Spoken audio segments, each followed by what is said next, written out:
Tu reçois 9 compliments et une critique. Qu'est-ce que tu retiens? La critique. Toujours la critique. Tu peux passer une excellente journée et une seule remarque suffit à tout gâcher. Et le pire, tu n'arrives pas à t'en détacher. Tu y repenses. Encore et encore. Comme si ton cerveau refusait de lâcher. Et ce n'est pas dans ta tête, c'est ton cerveau qui fonctionne exactement comme prévu. Bienvenue sur Psychosimple. Ce mécanisme a un nom, le biais de négativité. Et il influence tes pensées depuis toujours. Les neuroscientifiques ont découvert quelque chose de frappant.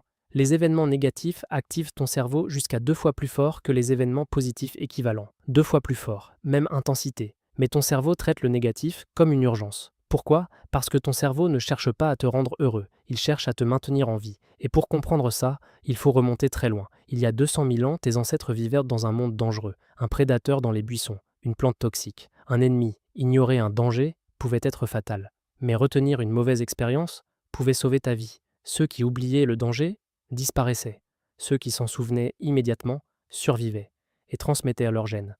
Tu es le descendant direct des humains les plus vigilants, les plus sensibles au danger. Ton cerveau est câblé pour survivre, pas pour être heureux. Le problème? Ce cerveau de survie, tu l'utilises aujourd'hui pour lire des messages et scroller sur ton téléphone.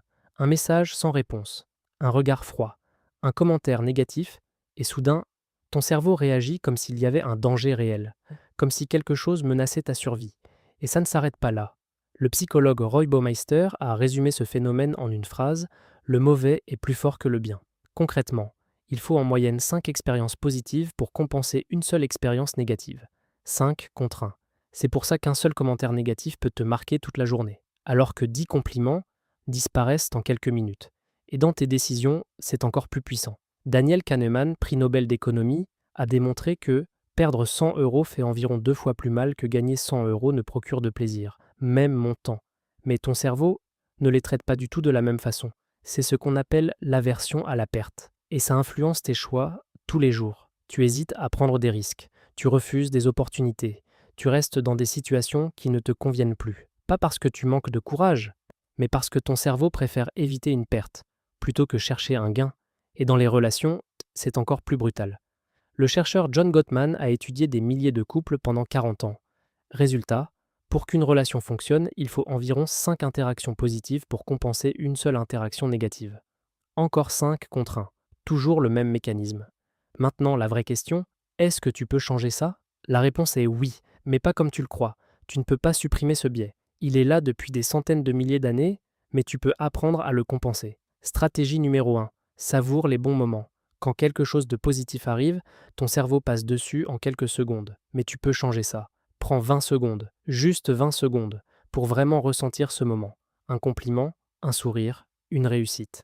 Reste dessus, c'est le temps minimum pour que ton cerveau commence à l'enregistrer durablement. Stratégie numéro 2. Le recadrage. Ton cerveau n'enregistre pas la réalité, il l'interprète. Une critique peut devenir «je suis nul» ou «je peux m'améliorer». Même situation. Mais 2 impacts totalement différents sur ton cerveau. Et avec de la pratique, ces nouvelles interprétations deviennent automatiques. Stratégie numéro 3. La pleine conscience. Pas pour te détendre, mais pour observer sans réagir immédiatement. Des études montrent que quelques minutes par jour suffisent à réduire la réaction automatique de ton cerveau face au négatif. Tu crées un espace entre ce que tu ressens et la façon dont tu réagis. Voilà ce que tu dois comprendre. Ton cerveau n'est pas ton ennemi, il essaie de te protéger, mais il le fait avec un logiciel vieux de 200 000 ans. Un logiciel qui n'est plus adapté au monde actuel. Ton objectif n'est pas de le combattre, mais de le comprendre et de le rééquilibrer. Chaque fois que tu choisis de rester sur un moment positif, tu changes ton cerveau. Chaque fois que tu refuses d'y aller de ruminer une pensée négative, tu changes ton cerveau. Un petit peu, encore, et encore. Et après quelques semaines, ce n'est plus le même cerveau. Et ce n'est plus la même vie. Si cette vidéo t'a parlé, abonne-toi. Chaque semaine, on décrypte un mécanisme qui change ta façon de voir le monde. La semaine prochaine, pourquoi les moins compétents se surestiment et pourquoi toi, tu doutes. À très vite.